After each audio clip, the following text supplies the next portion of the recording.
Hello, everybody. My name is Dr. Mrazik of Elite Athlete Services. Welcome to Sports Psychology 123, One Athlete, Two Questions, 3 minutes. Today, my very special guest is John Paddock. John Paddock hails from Bloomfield, Michigan. He has four brothers and four sisters. John is a fourth generation Illini. He began his college football career at Ball State. And then as a senior, was a starter for the University of Illini, where he earned all Big Ten honorable mention, highlighted by a record-setting 507-yard performance against Indiana. John, welcome to the show. Thank you. Good to be here. Well, great. Nice to connect with you, John. And just tell us a little bit of, a few years since your college career. What's keeping you busy these days? Yeah. So I hung up the cleats officially in April, which is a transition. There's always ebbs and flows as an athlete of getting into the workforce and figuring out what you wanted to do. For me, I found a home in the financial services world. So what I loved about being a quarterback was relationships and being able to pour into other people and lead other people. And so now helping people do that with their finances. And it's great building relationships and building a business. Enjoying it so far. So it's definitely keeping me busy and doing the grind.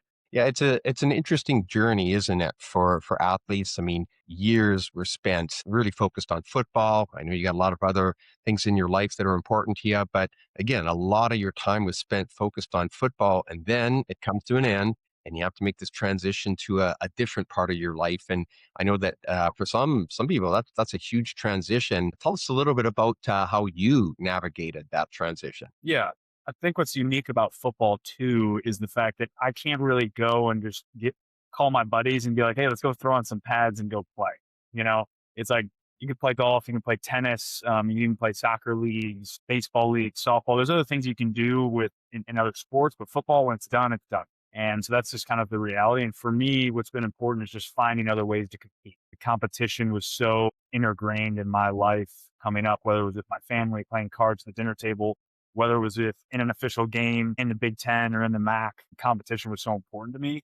So making sure that I'm being aware of my fitness and my routine and things that were kind of ingrained and spoon fed to you as an athlete, making sure I've built that into my own life. Because I know that it can be a slippery slope for guys sometimes, and feeding that juice or that energy that you get from competing in sports and can be channeled into unhealthy ways sometimes. And so just making sure that I'm channeling into healthy ways has been. Yeah, channeling the energy. I mean, it's always interesting to me, John, because I see a lot of athletes that they've grown up in an environment that has a lot of structure, goal setting, working as a team, overcoming problems. That's a big part of your world as a football player. And in the arena, again, that's kind of what you're focused on.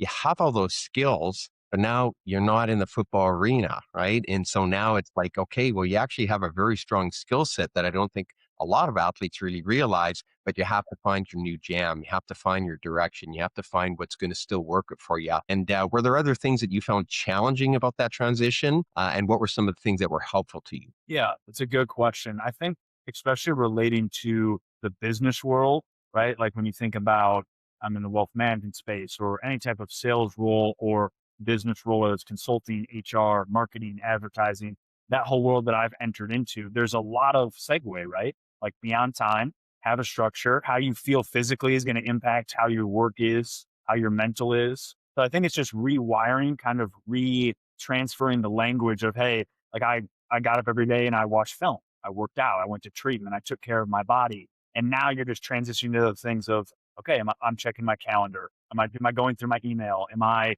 doing outreach at the level that I need to? So it's a different muscle that you're trying to get stronger. It's not a physical muscle or a mental muscle of watching film.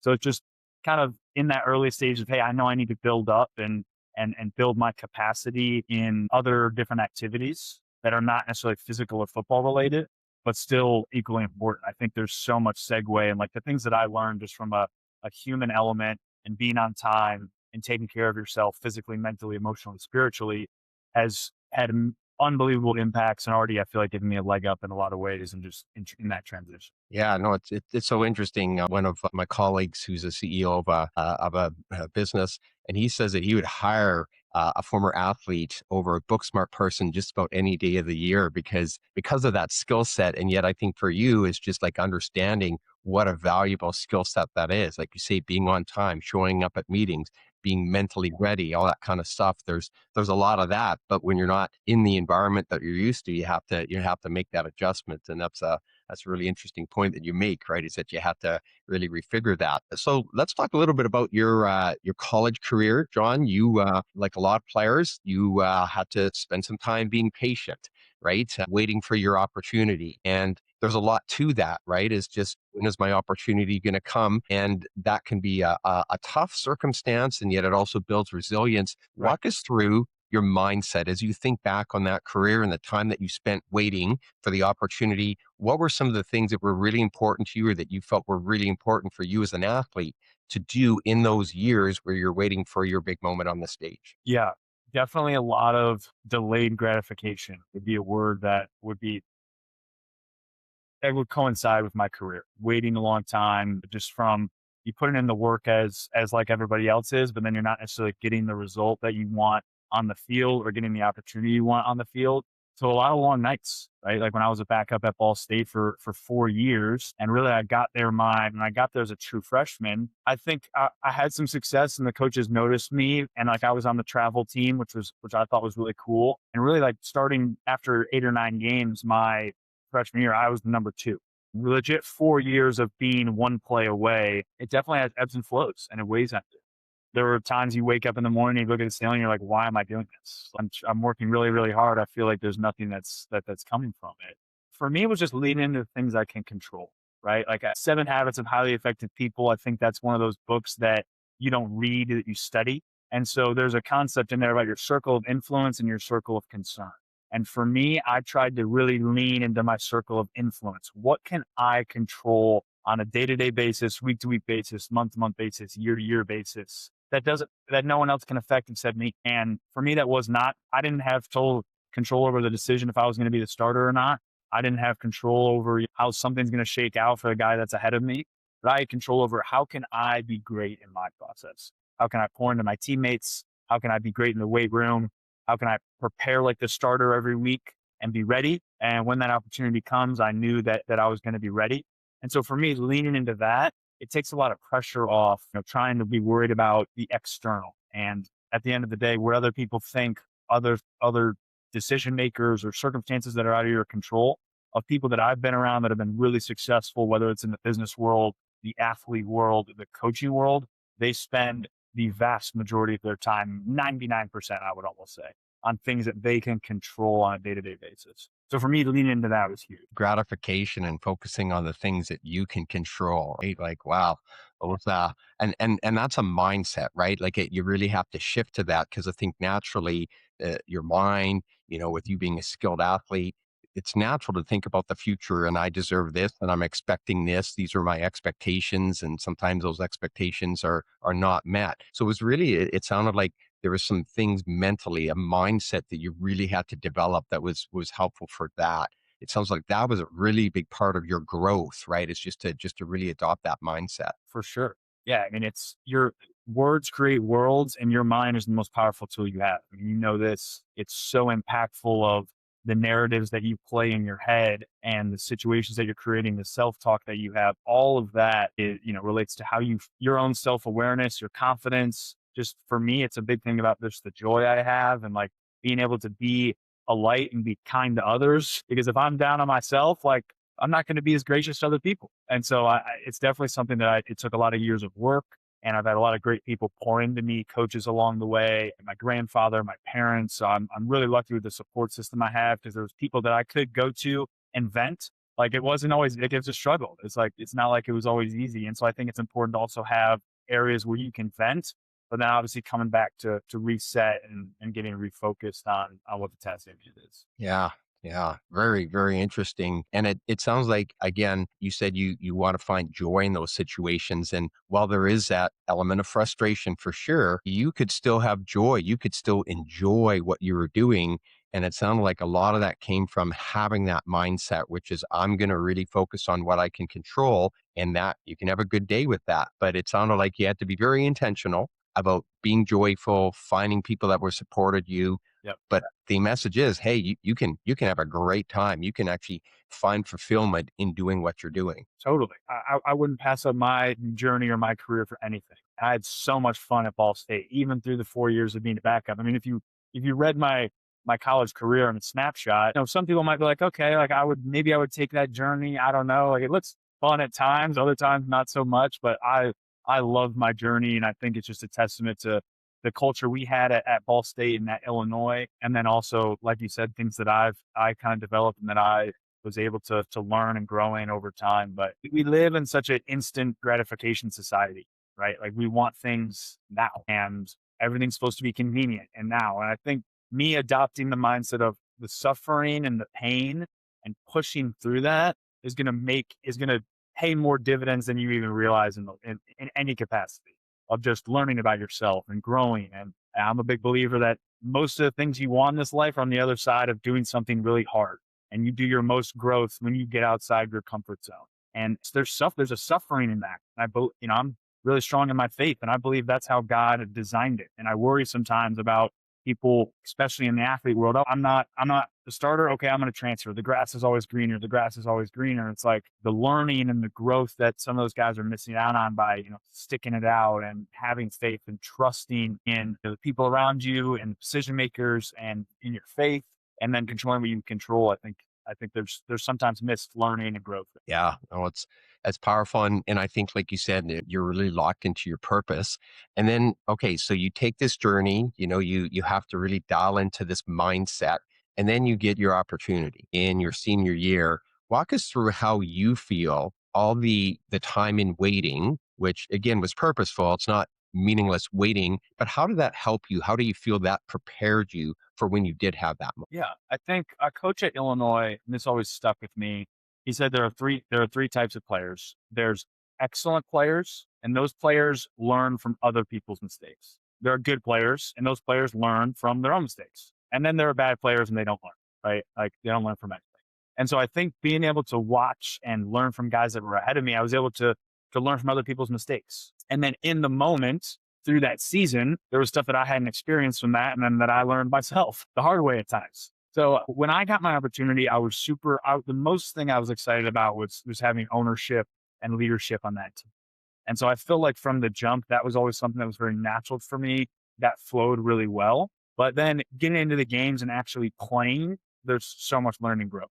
So I wouldn't say my senior year, like when I got my opportunity, it was all sunshine and rainbows, but it was so much fun. And it was just there's a real blessing of even more learning and growth on my journey and a great experience, but definitely still ebbs and flows on even when I got my opportunity. I love that framework of there's three types of players, right? Yeah, Like it's so true. And it sounded like you really locked into that. So when it came to not making the same mistakes over and over again, you were ready, right? Because you'd learned and you'd spent that time for it.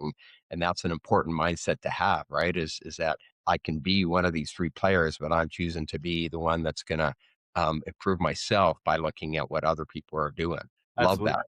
Yeah. Love that. So our kind of topic today is resilience. So this is kind of reflected in terms of what we've already talked about a little bit, but just tell me a little bit about when you think of that concept. In the world of sports, resilience is this kind of really sought after characteristic. We always talk about it in really a positive context where athletes need to have resilience. But for you, how would you define or describe what resilience is? Yeah.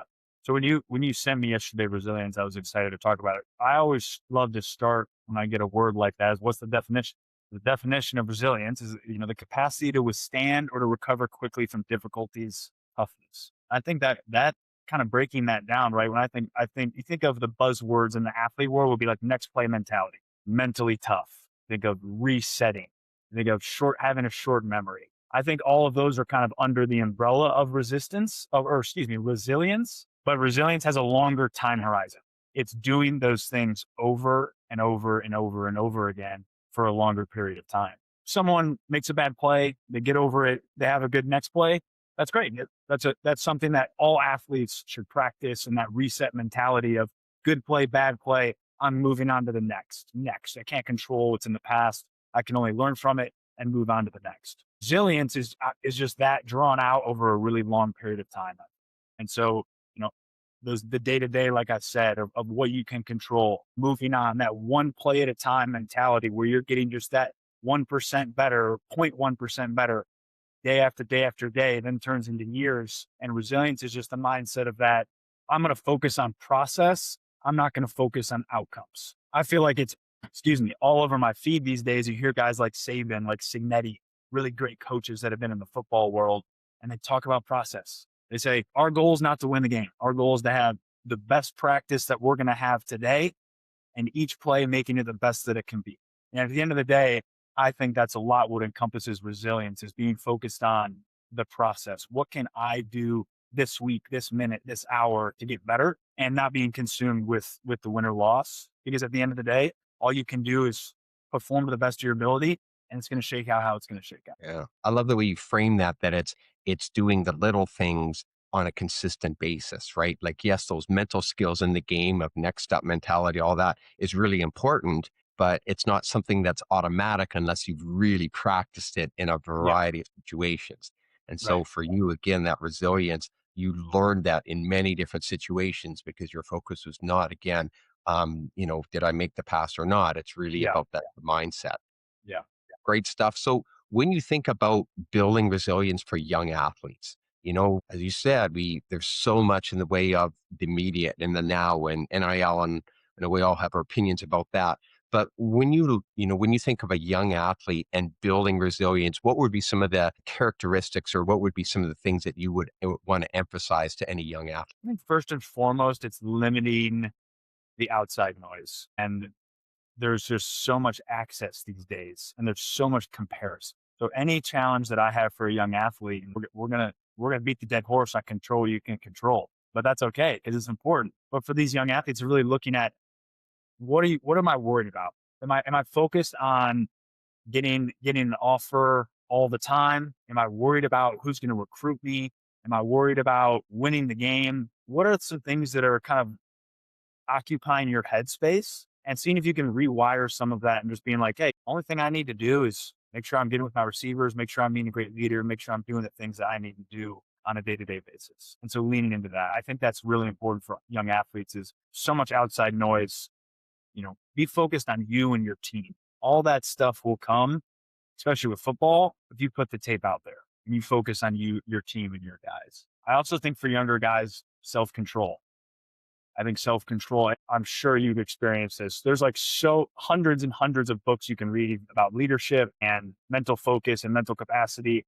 And I think a lot of them it's a lot of translation. A lot of them are saying similar concepts, similar things, whether it's process, control you can influence. I think self-control is one of those overarching qualities of, are you a thermometer? Or are you a thermostat? Are you letting other people dictate how you feel emotionally? Are you letting them get to you? Are you letting their opinions affect how you operate on a day-to-day basis? And I think all that comes back to self-control. Are you the master of your fate? Are you in control of your destiny? And understanding that you are. No one else can dictate how you feel except you. No one can diminish your joy. No one can diminish your excitement. No one can do that except you. And at the end of the day, there's a lot of people that hate, and there's a lot of noise out there. And so whenever I'm talking to young guys, it's, hey, as fast as you can get that concept down of not being worried about external things, external opinions, just worrying about your own, how you are, not being selfish, but just being aware of your own self-awareness. I think it's super important. Love the concept of, are you a thermostat or a thermometer? And there's so much to that, as you said, right? And really locking into that. Like, really, it sounds like it has to be, I think you're right, in this day and age, you really have to lock into that, and you have to be very intentional about what am I going to focus on today? What is going to be the most important thing for me? What is the noise that's not helping me? What are the sand traps out there that distract me with the things that are just not all that important? And really locking into what probably doesn't come natural, but that is, okay, these are the things that I can control today.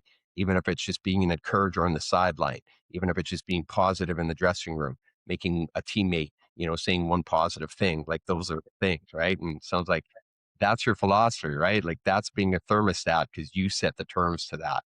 Right. Love that concept. That's great. And it sounds like for you, obviously it's helpful for you and your history Mhm. playing football, but it's a life principle as well, right? Like, you think Totally. about that in the financial world, because there's Yeah. probably a lot of similar things. Like, you have to really say, what can I control today? Can't control the Yeah. market necessarily, but what I can control today. It, Unless you it, can, then let me yeah. I know. mean, I mean, it's not like people get emotional about money, right? That's not a thing. No, it's a constant struggle, right? Like we're all flawed. We're all humans. Like no one's perfect. My belief is there's only one perfect man that walked this earth. And so when you are in those moments, and I'm in those moments sometimes where people make a comment or something was said, whether it's family, friends, otherwise, and it makes you feel some type of way, whether you express it or not. And I always love going back and being like, asking the why. Why did I feel that way? Like, what's the root of that in me? And is it something that I can work on? And so I think when you're asking yourself those questions, is constantly increasing self-awareness. And so when those moments come up, when those situations come up, you know how to. Love it. John Paddock on resilience. That's the end of our show. Thanks for joining us.